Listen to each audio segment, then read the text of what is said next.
Saan Is naman? a joke. Saan naman to? Wait lang, mag-mute muna ako. Kasi yung hobby ko, ang kulit. Saan kaya to pupunta? Naglalakad-lakad naman to.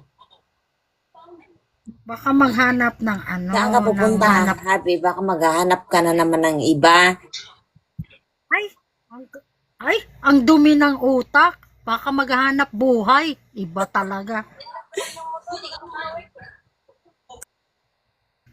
Sabihin mo nga dyan, sabihin mo nga dyan sa hobby mo, road test. Sabihin mo nga dyan sa wifi mo.